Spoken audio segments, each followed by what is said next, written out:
É isso aí. Gente, acreditem em vocês, Deus falou muito comigo através de uma cebola. E é por isso que a gente fez um quebra-gelo aqui de picar cebola, porque Deus falou comigo através de uma cebola. E nós temos uma fotinho aí da cebola. Eu não sei se vocês já perceberam, mas dentro da cebola, ela tem um miolinho ali, ó. Dá pra ver daí certinho? Ela tem um miolinho. E eu tenho um aqui, depois, se vocês quiserem ver mais de perto. As meninas bagunçaram um pouquinho aqui, mas eu vou me achar. Tem um miolinho aqui mais de perto, de uma cebola grande. Que é como se, essa aqui está muito grande, mas é como se fosse uma mini cebolinha que a gente consegue ver. Na cebola roxa aparece melhor. E esse miolo da cebola nós vamos chamar hoje. Primeiro você vai virar para a pessoa do seu lado e vai falar: hoje você é uma cebola. Hoje você é uma cebola. Bota mais gás aí. Você é uma cebola hoje. Então nós temos aqui essa bolinha da cebola. Hoje nós vamos chamá-la de essência. Você é a cebola e essa partezinha da cebola é a sua essência. O que seria a essência? No dicionário nós temos uma descrição bem simples que a essência ela é a ideia central de algo. Para aquilo, vamos dar um exemplo aqui, uma escada, por exemplo. O objetivo para que a escada foi feita, para você ter acesso a lugares, a outros níveis, a lugares mais altos, dá acesso para subir, para descer. Um elevador que dá mais praticidade ainda, ele foi feito para você acessar os lugares altos, para você ter praticidade no acesso. E que mais? Nós temos uma mesa. A mesa ela foi feita com qual objetivo? Para a gente ter um apoio, a gente fazer as refeições, a gente tem um apoio quando você quer estudar, você tem uma mesa. Se você sentar na mesa, o que vai acontecer? Dependendo do material da mesa, como essa aqui, ela é uma mesinha frágil. Daqui a pouco as perninhas dela vão estar assim, certo? Porque ela não foi feita para você sentar. E nem pega bem. Tudo bem? E nós temos também, nós vemos também aqui as camadas da cebola. Vocês vão acompanhar ali, mas eu tenho algumas cebolas aqui. Não sei se vai dar para enxergar. Mas aqui eu tenho o que eu falei para vocês, que seria a essência, e nós temos algumas camadas dela. O que acontece? Na nossa vida, acontece exatamente isso. Nós temos as camadas que muitas vezes nos impedem de viver aquilo que nós realmente somos. Impede da gente viver o plano original de Deus na nossa vida. Impede a gente viver para que finalidade Deus nos criou, o nosso propósito, a essência. Para nós que somos cristãos, não é simplesmente a ideia central de algo. Tudo bem, é isso, mas para nós está ligado a propósito, está ligado a uma missão, está ligado sim a quem você é. Mas nós temos uma missão, nós temos um objetivo, nós temos um propósito. E muitas das vezes vamos dar nomes às nossas camadas. Quem sabe você não consegue viver o plano original, você não consegue viver quem realmente você é, na plenitude de quem você é, que Deus te criou, porque nós passamos muitas vezes na nossa vida, nós temos situações que vão fazendo essa camada e vão escondendo a nossa essência. E se nós fôssemos dar nomes a essas camadas, seria algum trauma, o nosso desvio de caráter muitas vezes nos impede de viver na essência. Que mais? Alguma dor, algum momento de dor que você esteja passando e você se bloqueia com isso, isso te impede de prosseguir, isso te impede de caminhar, de crescer. Temos muitas coisas. Você sabe aí as camadas, dê um nome para essas camadas. O que é que tem impedido de você crescer, que tem impedido de você avançar? Nós temos, quem sabe, situações que lá atrás nós não conseguimos perdoar, nós não liberamos perdão, isso nos atormenta. Abra sua Bíblia lá em Mateus 16, 15 ao 19.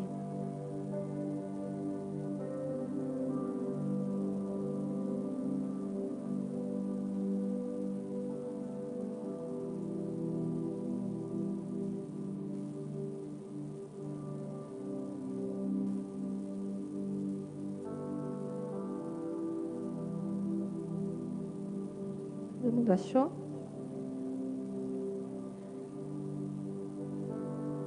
Então Jesus perguntou: e vocês? Quem vocês dizem que eu sou?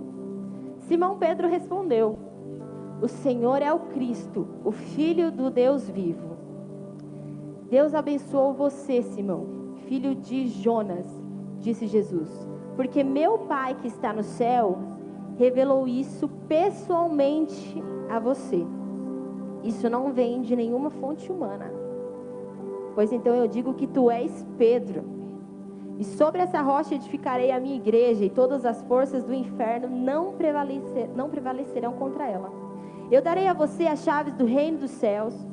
As coisas que você atar na terra serão atadas nos céus, e as coisas que você desatar na terra serão desatadas no céu. Aqui eu vejo claramente que quando Jesus se revelou a Pedro, Pedro teve a revelação de quem Jesus era. Imediatamente, Jesus falou que ele era Pedro. E eu vejo aqui que para nós encontrarmos quem realmente nós somos, nós sabemos quem realmente somos, nós precisamos conhecer a Cristo. Porque a partir do momento que você começa a prosseguir em conhecê-lo, Ele libera o seu destino. Ele revela para que você foi criado, o objetivo, a tua missão. Isso só nós encontramos somente em Deus. É por isso que quando você está em crise, que muita gente vive com essa crise. Eu não sei quem eu sou. Eu não sei o que eu faço. Eu não sei que ministério eu sirvo. Eu não sei para que eu sirvo aqui. Eu não sei qual é o propósito de vida, o meu propósito de vida, a minha missão. Eu não sei. Eu não sei qual é o meu talento. Eu não sei qual é o meu dom. As nossas habilidades, os nossos talentos, os nossos dons também a gente pode ligar à nossa essência. Não é o que você é, mas está ligado a ela. Porque aquilo que fazemos não é o que somos, é totalmente diferente. Porque se fosse assim, nós seríamos também o nosso pecado, o pecado que nós cometemos. Mas Jesus, Ele te chama pelo teu nome. E o diabo te chama pelo teu pecado, mas Jesus te chama pelo nome. E é por isso que não é o que fazemos. Está ligado à sua essência, mas não é o que fazemos, que somos. Amém? E aqui nós vemos as pessoas muitas vezes em crise de quem eu sou, e quando você percebe, quando você repara, você vê que aquela pessoa, o relacionamento dela com Deus está em crise. Porque às vezes nós sabemos quem nós somos, nós sabemos o nosso propósito, nós sabemos para onde nós temos que ir, mas por causa de um balanço ali no nosso relacionamento com Deus, a gente também entra em crise existencial. A gente entra em crise de identidade. Você pode começar a perceber, quando você começar a reclamar, não sei para que eu sirvo. Repara no teu relacionamento com Deus. Você está buscando a Ele, você está buscando conhecê-lo. Antes mesmo de você se conhecer, você se disponibilizou para conhecê-lo. Você tem essa sede de conhecê-lo, de saber quem é o seu Deus, quem é Jesus, que você serve, que você adora, que levanta as mãos e canta esse Jesus. Você conhece Ele de verdade? Nós precisamos nos atentar e nos despertar para isso. Nós precisamos conhecer, porque senão nós seremos religiosos. Porque nós estamos levantando as mãos para alguém que a gente nem sabe que é. Você não sabe nem que milagre Ele fez, nem como foi no passado o que Ele realizou. E você levanta as suas mãos e canta sobre algo que você não conhece, irmãos. Isso é triste. E é por isso que nós vivemos numa crise de identidade. E muita gente fica nessa crise por anos. Comece a se relacionar com Deus, comece a buscá-lo mais e você vai ver. Você vai ver como Ele vai liberar o seu destino naturalmente. Ele vai liberar qual é o teu propósito. Ele vai te mostrar quem realmente você é, para o que Ele te fez. A tua essência também está, as suas características. Sabe as suas características singulares que só você tem? Você fala, nossa, lembrei do fulano porque eu vi uma pessoa assim. Pode até ser parecida, mas porque você tem uma característica singular. E muitas vezes o diabo levanta pessoas também para poder te afrontar. E a sua essência começa a ficar mais escondida ainda, porque você recebe aquilo, você aceita aquilo. Aí você começa a se reprimir, você começa a se intimidar. que uma dessas camadas que nós podemos dar nome também são as mentiras de Satanás através da boca das pessoas.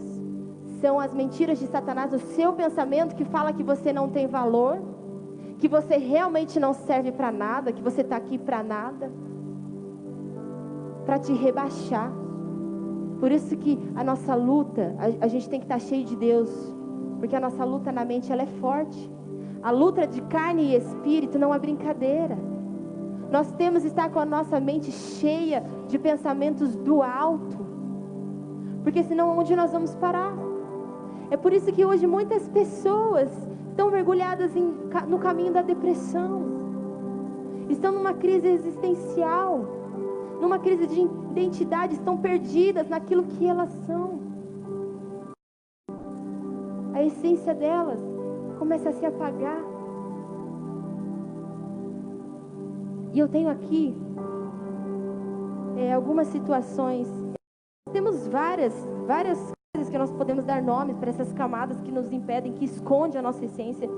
Mas eu selecionei 3 delas que são muito evidentes também. Nós podemos falar sobre várias coisas, mas eu só separei 3 aqui, que são perigosas. A primeira delas é tentar ser aquilo que você não é. Quando você tenta ser aquilo que você não é, ou você quer viver uma vida que não é sua, você está matando a sua essência. Você está matando o plano de Deus original na sua vida. Talvez no trabalho, você quer agir de uma maneira que geralmente você não agiria, para poder ser aceita, para poder ganhar méritos, ganhar elogios. Talvez você tenta ser uma pessoa que você não é, porque você quer ser amada. Deixa eu te falar uma coisa, Jesus, Ele não se esforçou para ser amado por todos. Por que a gente iria ousar a querer ser amado por todos? Ele não agradou todo mundo, nós já sabemos. E é por isso que nós não devemos ficar pegando nisso, ficar querendo agradar a todo mundo.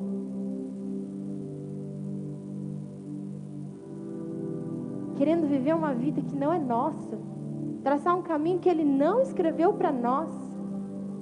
Nós estamos matando a nossa essência. Na faculdade, quem aqui faz faculdade? Ou já fez? Sabe como funciona, né? Nós temos os trabalhos em grupos. E isso é triste, porque, olha, dá trabalho mesmo. Porque não é fácil se relacionar com as pessoas. E muitas vezes tem gente que tenta ser aquilo que não é, para poder permanecer no grupo e ter uma boa nota. Porque isso acontece. Ou até mesmo pessoas que não têm os mesmos princípios que você. Você tenta agir de uma maneira para você ser aceita no grupo. Porque senão você vai perder a amizade, que na verdade não é amizade. Você consegue perceber que a gente tenta vender a nossa essência. A gente não dá valor a ela, a gente não dá valor. Porque a gente vende por muito pouco. Por muito pouco a gente mata o plano de Deus na nossa vida. Quem aqui assistiu agora o filme que lançou o Rei Leão? Levanta a mão para eu ver. E quem conhece o filme antigo do desenho? Ou se você tem filho, você já sabe como que é, né? Quando eu era pequena, eu me lembro que tinha gente que falava que tem demônio lá no desenho, tem mensagem subliminar. Lembra disso, mãe? E pode até ter, viu, gente, no desenho, sei lá. Mas eu sei que dessa vez que eu assisti o filme, eu aprendi muita coisa. Foi bem forte, assim. Deus falou comigo naquele filme, viu? Foi bem cristão pra mim. E pra quem conhece a história, lá tem um leãozinho que é o Simba, o principal, né? E quando ele é pequenininho, né, que ele nasce, ele é apresentado, essa cena é bem famosa. Ele já tem o trono dele garantido, porque ele era filho do rei, o pai dele era o rei, é um leão lá, o grandão, com juba e tudo mais, que ele era um leãozinho, não tinha juba nem nada. E ele já tinha o trono garantido porque o pai dele era o rei, o pai dele comandava ali. E tem um momento que ele está numa pedra com o pai dele, e o pai dele mostra todas as terras ali e fala: tá vendo isso daqui? Isso tudo aqui pertencerá a você. Ele já sabia que o trono ia ser dele, ele já sabia, o caminho dele já estava traçado, o destino dele já estava escrito, já estava traçado. Só que ele, pequenininho e tudo mais, lá ele tentava provar que ele era corajoso o tempo todo. E ele tentava agradar o pai dele também, fazia algumas coisas para agradar o pai dele. Ai, meu pai vai achar o meu rugido o máximo, vou treinar. E aí tem uma hora que dá ruim, porque ele tem um tio malvado, e esse tio, que é irmão do pai dele mesmo, ele quer o trono de qualquer maneira, ele quer a qualquer custo aquele trono, e ele é malvadão. E ele faz um plano para poder matar o pai do Simba, que reinava. E quando o Simba vai lá entre umas montanhas lá, de repente começa a sair um monte de... Era zebra? Era zebra, né? Um monte de... Como? Não, as hienas, elas espantavam as zebras, eu acho. Que foi o plano do tio dele. E só que era muita zebra. No filme eles chamam de debandada, né? Porque era um bando lá e tudo mais. E nessa, o Simba tá lá no meio das montanhas, e essas zebras correndo, que as hienas estavam lá atrás plantando elas, justamente para isso. Porque o pai do Simba foi salvar ele. Nessa que ele foi salvar ele, por mais que ele fosse um leão, era muita zebra. Ele conseguiu colocar o Simba numa pedrinha, e aí ele voltou, e ele começou a escalar lá a montanha para poder subir e se livrar daquele bando de zebra. Nessa, o irmão dele malvado está lá em cima esperando ele, e ele não ajudou ele simplesmente empurrou, ele caiu e morreu. Quem não assistiu já estou dando spoiler. Ele morreu. E aí o Simba, todo desesperado, foi lá e tudo mais. E aí o tio dele chega e fala assim para ele: Simba, você matou o seu pai. Você é um assassino. Foge daqui. Para você ver, uma mentira, um rótulo que ele colocou nele. Não foi ele que matou, mas ele falou uma mentira. Ele acusou ele colocou um rótulo de assassino nele. E realmente o Simba fugiu. Pequenininho ele fugiu. E todo mundo achou que ele tinha morrido. Nessa que ele fugiu, ele encontra os famosos amiguinhos Timão e Pumba, que eram, nem lembro o nome desse bicho. E aí, nessa que ele encontra esses amigos, o lema desses amiguinhos é Hakuna Matata. Os seus problemas você deve esquecer. E aí, beleza, numa hora lá, o Simba tá andando com eles, e ele fala assim: ai, que fome, eu comeria uma zebra inteirinha. E aí o amiguinho dele, como que é o nome desse bicho? Eu não me lembro, mas eles não são leões. Javali e o outro eu não lembro. Como? Deus me livre, eu não sei falar isso.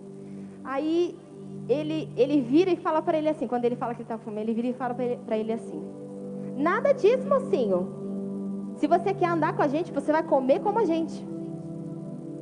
E realmente o Simba começou a andar com eles e começou a comer como eles. Eles comiam insetos, comiam umas coisas, algumas mentas lá da sei lá o que, lagarta, comiam essas coisas. E, gente, o Simba, sendo um leão, com todo o potencial que ele tinha, ele foi viver uma vida que não era dele, que não estava escrita para ele. Até que um momento, ele cresce e realmente ele fica com aquela juba toda, bem bonitinho. E tem um macaco, aquele macaco famoso que apresenta lá no começo, né? Que tem a musiquinha lá famosa e tudo mais.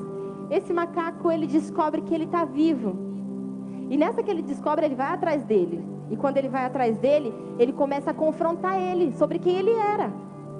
E ele desconversando e tudo mais, ficou meio assim, porque ele entrou no lema que os problemas você deve esquecer. Então ele não queria isso. Ele não queria ser confrontado. Ele não queria se lembrar do que passou. Só que aí o macaco vira para ele e fala: eu sei quem você é, porque você é o filho do fulano. Esqueci também o nome do pai dele. Você é o filho lá do fulano, o que tinha morrido. E aí ele chama ele para ir num lago. E ele fala: vem aqui ver, ele está vivo. Aí ele olha assim, ele vê a imagem dele refletida, e ele fala, ele está vivo dentro de você. E nessa hora, a voz do pai dele vem, o pai dele não apareceu nem nada, mas a voz do pai dele vem e fala assim para ele, Simba, se posicione, lembre-se de quem você é, e volta para o lugar que você não deveria ter saído. Gente, isso é muito real na nossa vida. E realmente, na hora que ele ouviu a voz do pai dele, ele falou isso. Ele voltou para o lugar que ele não deveria ter saído e foi tomar conta das terras, foi tomar posse daquilo que era dele. E as mentiras tentaram tirar ele desse caminho, tentaram roubar aquilo que já era dele. E muitas vezes nós não vigiamos. E nós deixamos as mentiras de Satanás nos desviar do caminho. Ele estava vivendo uma vida que não era para ele. Ele tinha potencial, ele tinha habilidades de leão. Não era para ele ficar comendo inseto. E aí, para ele fazer o caminho de volta, ele precisou ser confrontado. Aí a gente vê que realmente os nossos problemas não é para se esquecer, são para ser enfrentados. Eles não tinham responsabilidades nem regras. E nós temos que assumir as nossas responsabilidades, sim, e cumprir os princípios. Para ele fazer o caminho de volta, ele teve que ser confrontado. Nós temos sim que ser confrontados. A gente não tem que ficar colocando terra no passado, a gente tem que perdoar, a gente tem que ser curado. Eu tenho aqui um exemplo da Bíblia também, de alguém que foi fiel a quem era. Se você puder abrir comigo lá em 1 Samuel 17, 38.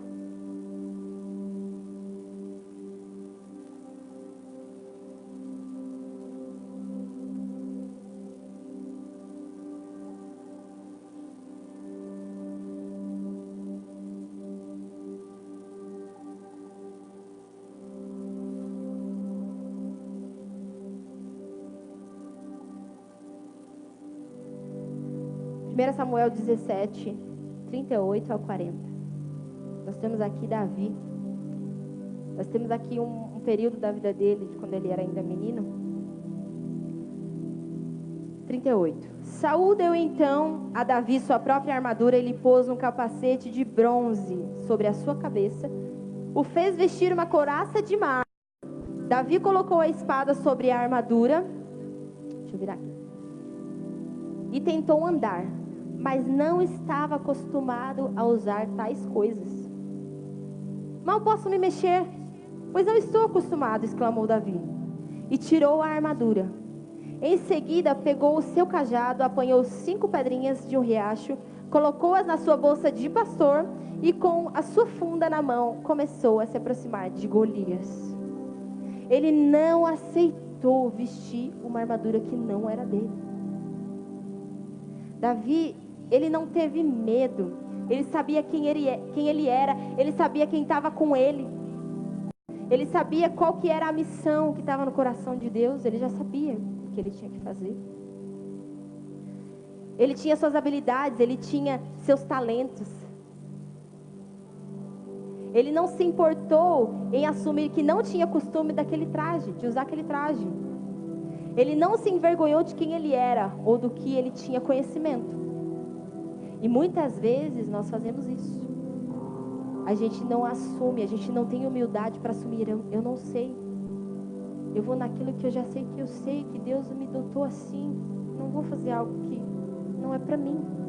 A gente tem que aprender a se colocar no nosso lugar também. Davi rapidamente reconheceu que aquela armadura, por mais bem feita, bonita e eficiente que fosse, o impedia de caminhar, porque ele mal podia se mexer. Então ele não ia impedir ele de caminhar fisicamente, ia impedir ele de caminhar no propósito de Deus. E existem vidas que nós desejamos viver, que chamam a atenção, que são belas, como nas redes sociais, que muitas vezes a gente se engana, e muita gente sofrendo por causa disso, viu?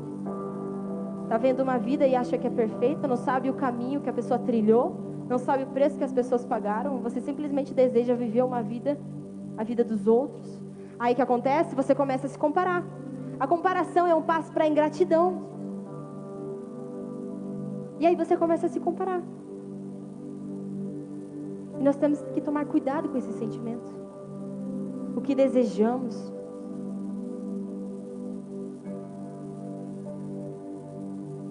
Nós temos que tomar cuidado com coisas que nos distraem. Podem ser, por mais bonitas que sejam, elas podem nos distrair e nos desviar do real propósito de Deus para a nossa vida. A segunda coisa que eu quero compartilhar com você, algo que nos impede muitas vezes de viver quem realmente somos, o nosso propósito. Se preocupar demais com o que os outros pensam a seu respeito. Gente, isso daqui é forte na nossa vida. É muito forte na nossa vida. E atormenta a gente, se a gente deixar. Porque a gente vive se preocupando com o que os outros vão pensar. Quem aqui tem cachorro? Quase ninguém tem cachorro?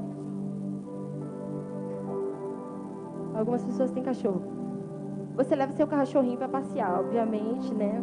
Quem mora em apartamentos, principalmente, tem que levar o seu cachorrinho para passear.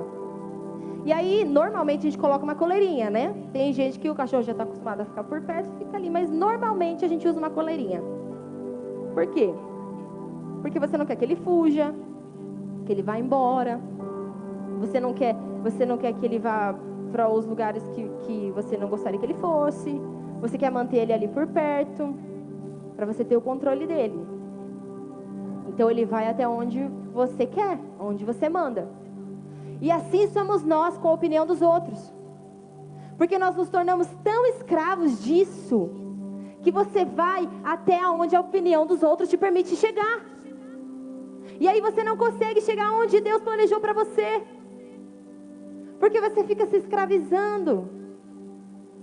E você não cresce, você não evolui. Porque você fica preso nisso. Nós temos, na verdade, dois grupos de pessoas. Nós temos aqueles que a opinião dos outros é nossa. Se ela recebeu uma crítica, passa o dia inteiro mal, perdeu a amizade. Teve, sabe, uma criticazinha de nada. Às vezes a pessoa até poderia ter, nossa, recebi uma crítica, vou melhorar, né? Mas tem gente que é tão assim, doída demais, se preocupa tanto com a opinião dos outros, que fica mal por dias. Enquanto não resolve, que fica mal. Não é assim?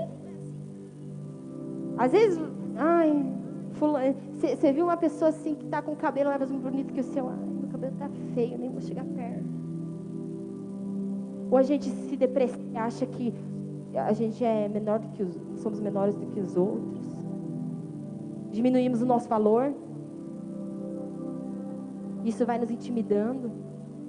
Nós temos esse grupo de pessoas.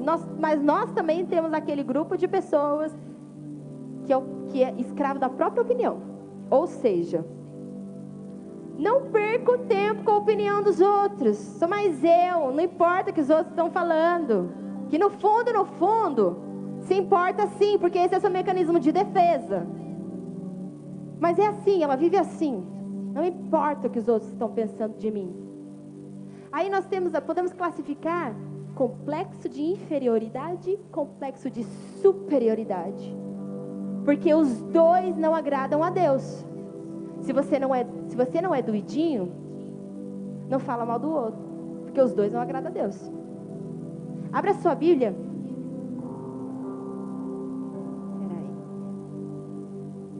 Peraí. 1 Coríntios 4, 3 e 4. E acreditem vocês, nós somos capazes de passear pelos dois grupos no mesmo dia. Nós somos mais latentes, mais do que um do que outro, mas nós passeamos por ele. Às vezes alguém pede para você fazer alguma coisa, não, eu posso fazer, eu sou boa nisso. É uma coisa que você realmente é boa. E você não consegue fazer. Presto nem para isso. Isso em várias situações, assim, não só, eu estou dando um exemplo bem... Nós somos capazes de passar pelas duas, porque nós somos assim. Você abriu a sua Bíblia? Amém? Paulo diz assim: e quanto a mim, tenho sido um bom servo? Bem, não me preocupa o que vocês pensam disso, ou o que qualquer outra pessoa pense. Na verdade, nem eu julgo a mim mesmo. Minha consciência está limpa, mas mesmo isso não é a prova final. É o que o Senhor aqui me julga. O que a gente aprende com Paulo aqui? Não importa o que os outros pensam a meu respeito, mas também não importa aquilo que eu penso. O que importa é a opinião de Deus. O que Deus pensa a meu respeito. E isso é para poucos, porque isso é o equilíbrio. E você encontra o equilíbrio em Deus. Nós estando em Deus, nós encontramos o equilíbrio. Porque nós somos assim. E nós não estamos acostumados com esse tipo de pessoa. E Paulo foi assim. Ele diz, não importa isso, como aquilo. Ele dá até um nó na nossa cabeça aqui. O que importa é a opinião de Deus. Ele se diz, várias vezes ele se diz o pior dos pecadores. E ao mesmo tempo ele se mostra um apóstolo super confiante. Equilíbrio. Ele sabe que Deus está com ele, por isso ele é confiante. Ele sabe o que Deus pensa a respeito dele, por isso ele é confiante. Mas ele sabe também que ele é o pior dos pecadores. Ele não se gabava das boas obras. Ele não fazia para ter recompensas, para ter mérito. Ele também sofreu muito, ele foi muito perseguido. Mas nós aprendemos o equilíbrio. E nós percebemos que não se trata de inferioridade nem superioridade. O equilíbrio e a humildade. Amém? Sabe aquela questão que sempre a gente ouve, a questão do bullying? Tem gente que acha que bullying é pra gente fraca. No passado não tinha isso. Mas eu parei para refletir nisso daí. E realmente, se você parar para pensar, por mais que as pessoas lá no passado não tivessem passado por bullying, você pode ver que algum trauma ela tem na vida dela, algum bloqueio ela tem na vida dela. Porque isso é muito sério. As crianças que passam por isso, elas ainda estão sendo formadas, o caráter está sendo formado, elas ainda não sabem lidar com as emoções. Nem a gente sabe, mas a gente vai indo. Isso é muito sério, porque lá na frente isso pode causar sérios problemas. E isso gera uma pessoa insegura. E uma pessoa insegura, ela é totalmente escrava da opinião das pessoas. E nós também temos que tomar cuidado para não ser as pessoas que ferem. A gente não tem que ficar só se colocando no lugar, falaram de mim. Mas nós também ferimos. Nós temos desvios de caráter. Nós temos nos tornado pessoas más. Você percebe que cada vez mais nós estamos mais frias, apática com a situação do próximo. É muito mais fácil a gente ver uma pessoa triste, a gente julgar, não fala com o fulano, porque o fulano está estranho hoje, do que a gente chegar e lançar uma palavra de animação para ela, colocar ela para cima, perguntar o que está acontecendo, o que eu posso ajudar. Mas a gente sempre tem a facilidade de fazer o caminho inverso. Nós estamos cada dia mais malvados uns com os outros. Sabe aquela frase, Deus perdoa, mas a gente não? A gente vive assim. Aí tem pessoas que ela não tem medo de Deus. Ela sabe quem Deus é. Mas as pessoas matam. As pessoas julgam tanto.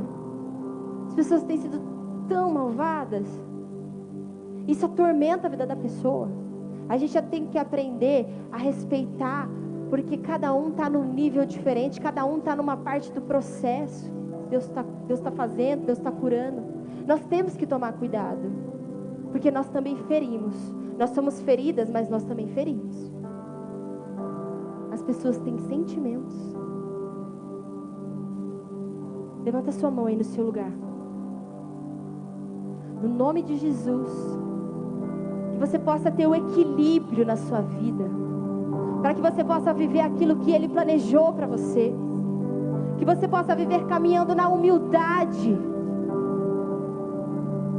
que a opinião dos outros não venha a ser tormenta. É claro que nós temos as pessoas certas, que nos alinham, pessoas enviadas por Deus, que nos alinham, mas aqueles que não agregam para o seu crescimento, não deixa que as palavras, as mentiras se alojem no teu coração, venham atormentar a tua mente, que você não seja doidinho, mas que você também não se ache demais, que você venha ter o equilíbrio na sua vida e a humildade, no nome de Jesus. O terceiro e último ponto que eu vou compartilhar com vocês, algo que nos impede de crescer, de caminhar, é a acomodação. Gente, se tem uma coisa que tem que a gente é acomodado, gente, vamos colocar aqui uma dieta, que a gente quer emagrecer. Ixi. Teve um dia mesmo que eu estava comentando com o Rafael, eu falei, nossa, tô me achando tão assim, né, se apertar assim, me achando mais cheinha. E ele virou pra mim e falou assim, faz uma dieta, ué.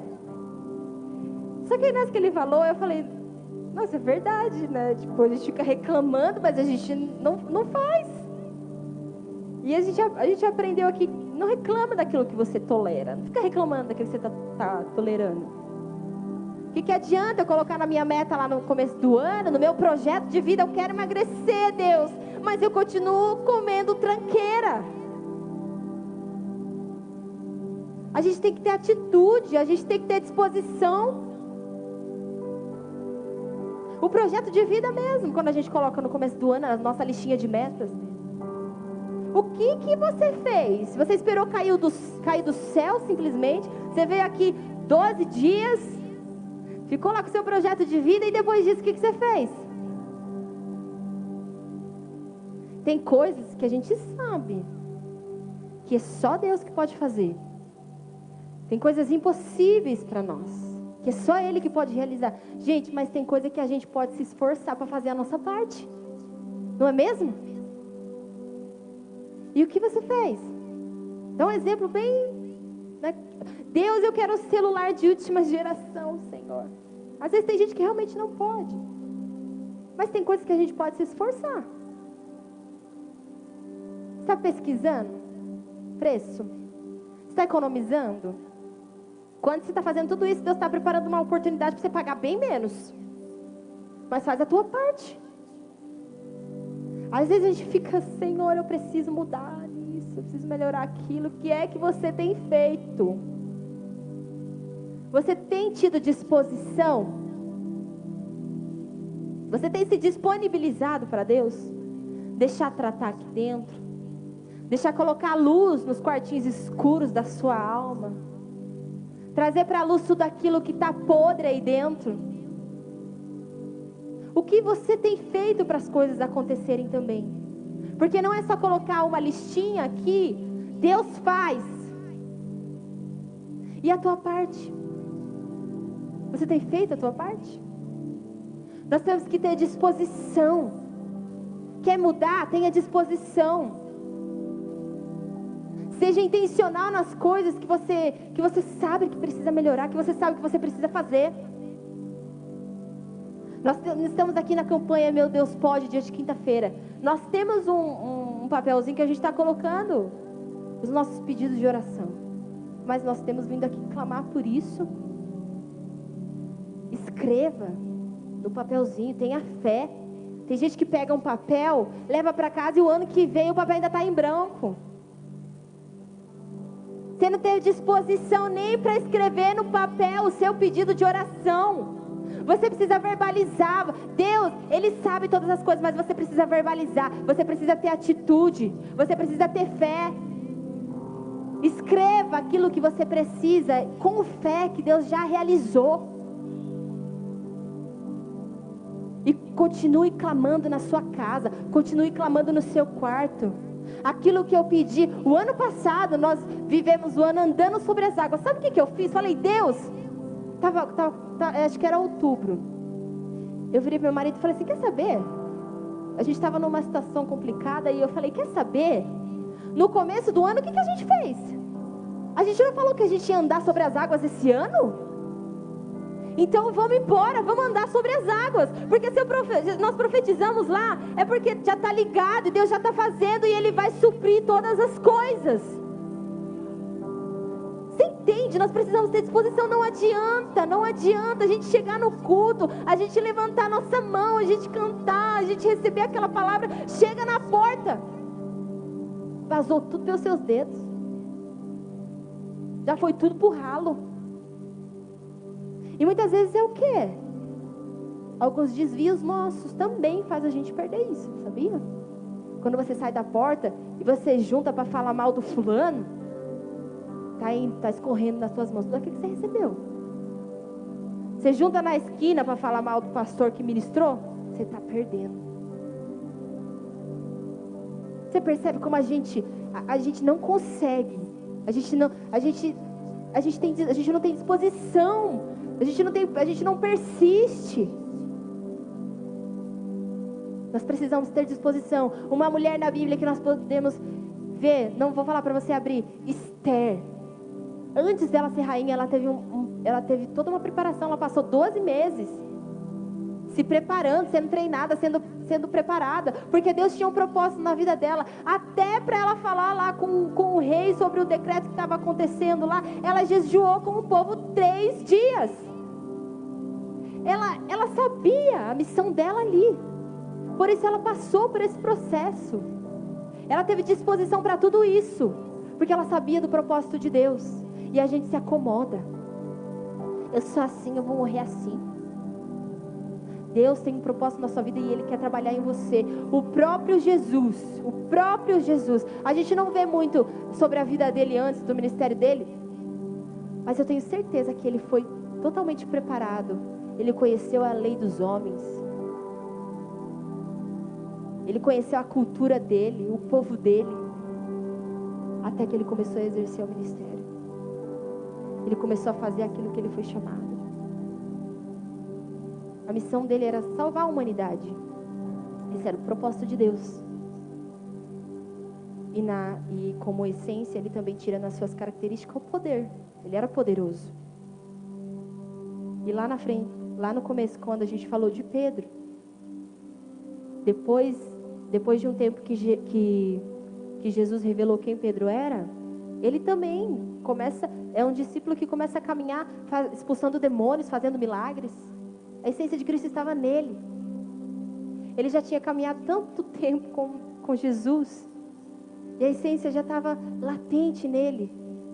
Ele sabia o que ele estava fazendo, ele sabia qual era o propósito, qual era o objetivo.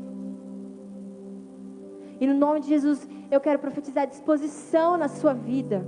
Levante a sua mão, disposição. Comece a falar aí no seu lugar: Deus, me dá disposição. Me dá disposição.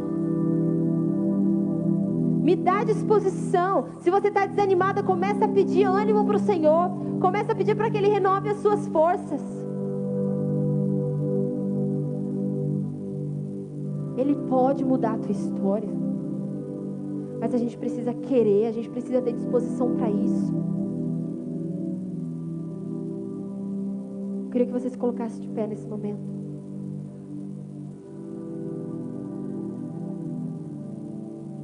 Sabe, teve um ano, eu não me lembro exatamente se foi 2011 ou 2012.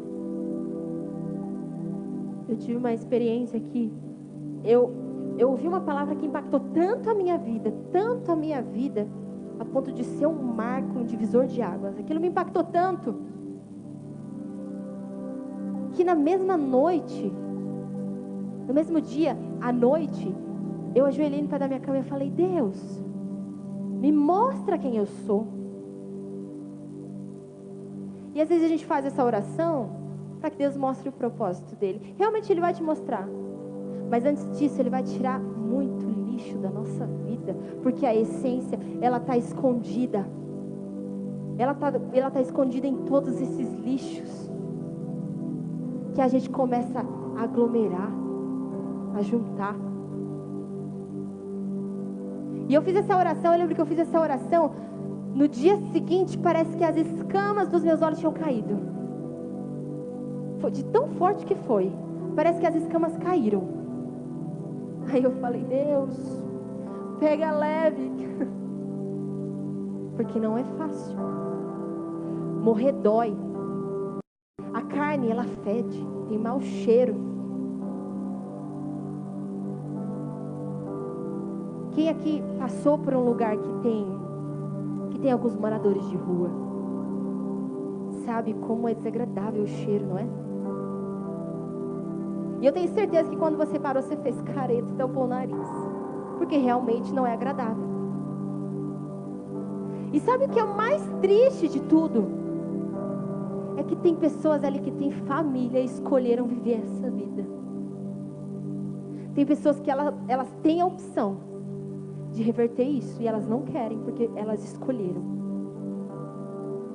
Elas escolheram viver essa vida e assim somos nós. A gente sabe o que tem que fazer, mas não faz, porque dá trabalho, né? Dói. Não é fácil morrer, não é fácil matar a nossa carne. E aí, espiritualmente, muitas vezes nós podemos nos tornar como moradores de rua. E a nossa carne, a gente pode até se acostumar com o mau cheiro, nem vai incomodar mais. Feche seus olhos aí no seu lugar.